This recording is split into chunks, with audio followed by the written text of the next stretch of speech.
ધારીના દુધાળા ગામ નજીક બોડી ટીંબાથી ગઢિયા ચાવંડ સુધીના આરસીસી રોડ અને પુલના નિર્માણ માટે ખાતમુહૂર્ત કરવામાં આવ્યું હતું.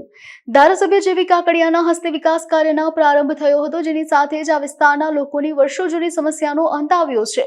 આ કાર્યક્રમમાં ભાજપના આગેવાનો તેમજ બોડી ટીંબા અને ગઢિયા ચાવંડ ગામના ગ્રામજનોને મોટી સંખ્યામાં હાજર રહ્યા હતા. નવનિર્મિત રોડો અને પુલથી આસપાસના ગામો વચ્ચેનું અંતર ઘટશે અને અવરજવર વધુ સરળ અને સુરક્ષિત બનશે.